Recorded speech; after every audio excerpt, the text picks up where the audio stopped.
Wreckreation is here, which for those of you that knew about the game prior to its release are most likely wondering if this is a solid spiritual successor to the Burnout series we all know and love. So is it?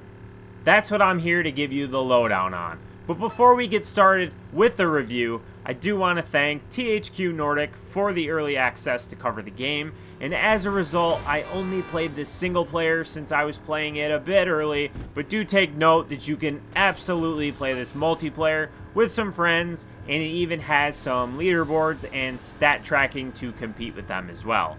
Now, just to set the expectation immediately, this is a sandbox racer, so think Burnout Paradise. Although the crashes and takedowns did give me old school Burnout vibes at times, akin to Takedown and Revenge, but I would say this felt more like the most recent of Burnout games and not quite as much as the old school PS2 games, which is a bit weird considering Burnout Paradise released back in 2008, and I'm calling that the most recent. I'm not including Burnout Crash, no, I didn't forget about it, but yeah. The market definitely needed this game in my opinion, and I'm glad it exists. When you first get started, you have an open sandbox to play in immediately after completing a simple tutorial race, which gives you the absolute bare minimum in terms of guidance, and then you're free to explore. As you drive around, you'll get some additional information when you engage with something for the first time, but the first time user experience is lacking a tiny bit here. Drifting and stunts are two things that pretty much go completely unexplained until you eventually figure them out, and even then, the drifting here needs to be tweaked. It doesn't work or feel right, and often causes more problems than any potential benefit you might gain by using it. I don't know how to explain it, but I couldn't get the hang of it, and therefore just stopped trying to do it altogether. There's many different types of events scattered across a fairly large world, but the two main ones I want to discuss are the races and road rage events, which are the high point and low point of the game. The races are exactly what you'd expect, with checkpoints to pass through and the ability to take out your opponents for an edge and some added boost. These were a lot of fun, and definitely my favorite out of all of the events. Then there's the road rage events, which task you with taking out a set number of opponents in a limited amount of time. These suck, because the time you're allotted is never enough because you only have a maximum of 3 racers to take out, and they are usually spread too thin, and even when you do eliminate some, the respawn time for the new ones is too slow and they're often way too far ahead, so it takes up a lot of your time to catch them. This causes some frustrating moments, because not only did this make it too difficult to complete the race successfully for some license points, but to get a bronze, silver, or gold trophy on the event is that much more difficult. Besides that, there's a plethora of events which contribute to unlocking new vehicles. There's also billboards and gates to smash in different ways, which serve as your collectibles of sorts. The map is very detailed and helpful for backtracking if you aren't able to complete something yet, and you can quickly and easily fast travel between your parking lots, which is where you can also switch vehicles. Unlocking vehicles and extra customization options occurs by leveling up your driver's license based on your performance in events. This seemed a bit slow going, and it takes a while to earn things, so it'll take some time to really make solid progress. At certain intervals, you'll earn a new ride to add to your collection, but there's also some that require you to take down a randomly spawning opponent in the world. These are annoying because of the random nature and how long they take to eventually catch your target. I'm not kidding. It took me like 30 minutes to take down the first one I encountered, and even then, the reward was a vehicle that was worse than the one I was already using. Bummer.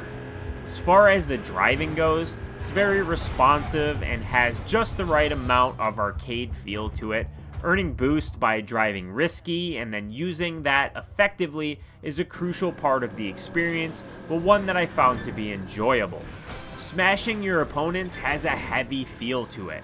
You can feel the resistance in crashes. You don't slam into them and they go flying off the course. It takes some effort for sure.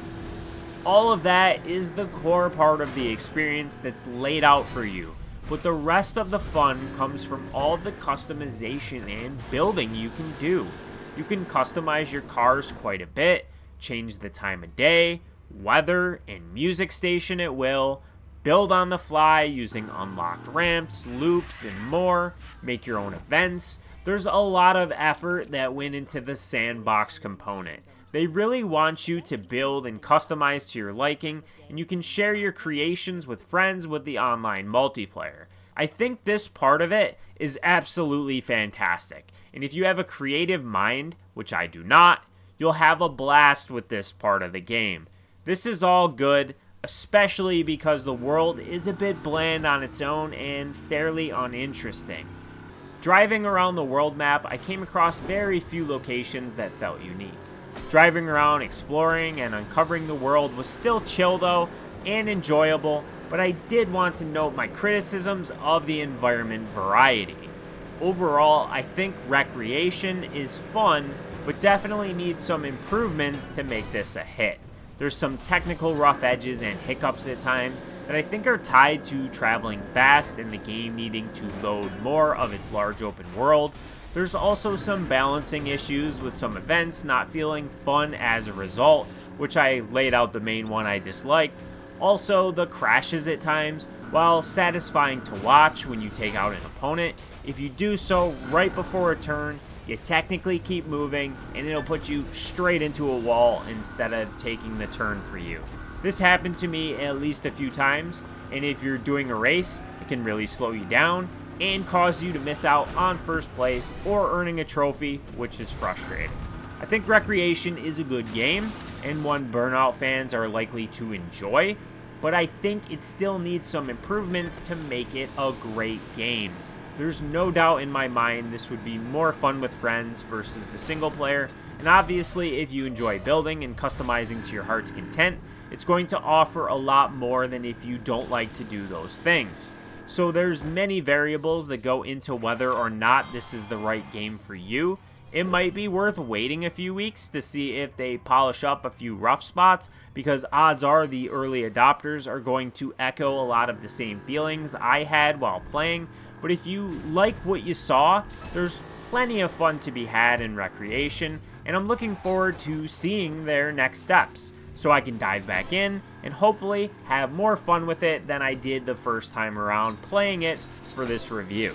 If you have any questions on something from the game, if you felt like I missed something or didn't elaborate enough, let me know in the comments and I'll get back to you. I tried to keep it brief and stick to the pertinent details, since this is essentially a Burnout game just without the name, since it was made by some of the team that worked on those games. If you enjoyed the video, make sure to give it a like, subscribe if you haven't done so already, and click the bell icon for notifications as I upload new videos every single week. But as always, I appreciate you watching, and I'll see you next time.